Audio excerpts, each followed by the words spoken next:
Part 2. The library incident. You've been hearing whispers, but that's all they are, right? Just rumors. Until you hear the tapping of a desk beside you and look up to find her. And this time, she's not just watching.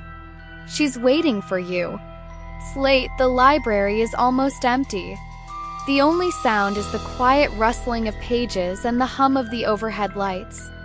You're deep into your study session, eyes glued to your textbook, trying to ignore the gnawing feeling in your gut.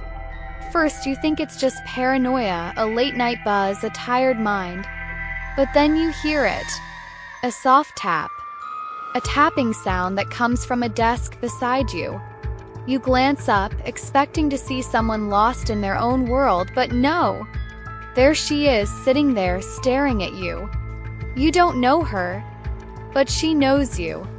And the questions she asks aren't the kind of questions any stranger would ask. No, these are personal, uncomfortably so. What does she want from you? And why does it feel like there's more at play here than you're seeing? First, you try to brush it off. She's just a strange person, right? Maybe she's just another student like you, someone who's there to study and nothing more. But the more you try to ignore her, the more she shows up. Each time, she's sitting closer, lingering longer. And with each encounter, you begin to notice something else, something you can't quite explain. People you know are disappearing.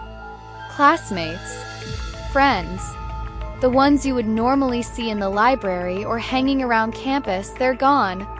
And each time you ask about them, you get the same vague answers. Oh, I haven't seen them in a while. You begin to wonder if the strange girl knows more than she's letting on. And if that's true, why does she keep asking you about them? It doesn't take long for you to realize she's not just waiting for you. She's waiting for something else. And she's not the only one. The next few days pass in a haze. You can't focus on your studies. Your mind keeps wandering back to that girl, the way she looked at you, the questions she asked. You feel like you're being watched, like she's always somewhere in the background, just out of sight. You try to go about your normal routine, but every time you enter the library, she's there. The same seat, the same staring eyes. And every time, she's just a little closer. It starts to get harder to breathe when you're near her. The air around her feels thicker. You begin to hear the whispers again. This time they're louder, more distinct. Words you can't make out, but they don't sound like anything you've ever heard before. You try to confront her. Ask her directly. Who are you? She doesn't answer right away. Instead, she tilts her head slightly, almost as if she's amused.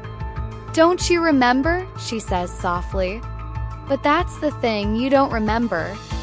You can't remember anything about her, not even her name. Each time you try to dig deeper, she becomes more elusive. Her smile widens when you ask, and yet there's something terrifying about it. Like a warning. That's when you begin to realize maybe she isn't just a stranger. Maybe she's not even human. The missing students start to come back, but they're different. Hollow-eyed, pale, like they're just going through the motions, speaking in broken sentences. No one acknowledges the shift. They walk around campus, living their lives, but there's a certain vacancy in them, as if something has been taken. You try to approach one of them, a former classmate, someone you used to talk to every day, but when you call their name, they turn to you with that same cold, vacant stare. What do you need? They ask, but it's not them. You know it. It's like they're being controlled, like they're puppets on strings. And the girl, the one who's been haunting the library, she knows what's happening. She's the one behind it. But why? Why you?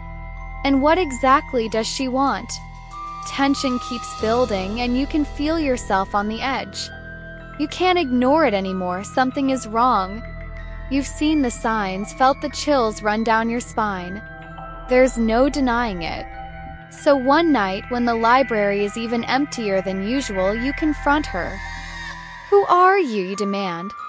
This time, her eyes narrow and there's a flicker of something dark. A smile creeps across her face, but it's not the smile of someone who's simply playing games. "You don't remember, do you?" she asks, her voice low, almost seductive. And then she leans closer and the world around you seems to slow down. "You were supposed to be one of us. But you weren't ready." Before you can even process what she's saying, everything shifts. The air around you warps. The library doesn't look the same anymore. Feels off. The shelves are too high, too close, and the lights flicker in a way that they shouldn't. And then you see it. The thing that's been lurking in the shadows all along, waiting for the right moment to reveal itself. Behind her, you see it, a mass of twisted, blackened limbs and eyes that don't blink. It's been hiding there, right in front of you, watching. The girl isn't just a girl anymore. She's something else. Something far worse. And now it's clear. You weren't supposed to survive. You were supposed to join them. But you're not going to let that happen. Not without a fight. You make a run for it, heart pounding in your chest, adrenaline flooding your system. But no matter how fast you run, no matter how hard you try to escape, it's like the library itself is fighting you, twisting and turning, pulling you back into its depths. But you don't stop. You can't stop. Finally, you burst through the exit doors, gasping for air. The world outside seems normal again, the night sky clear and quiet. For a moment, you think you've escaped. But you know better. The girl, she's still out there. Watching. Waiting. And now you're marked. There's no going back. You can run, but she'll always find you. And next time, you won't be so lucky. If you want to hear more stories like this, make sure you hit that subscribe button and don't miss the next one.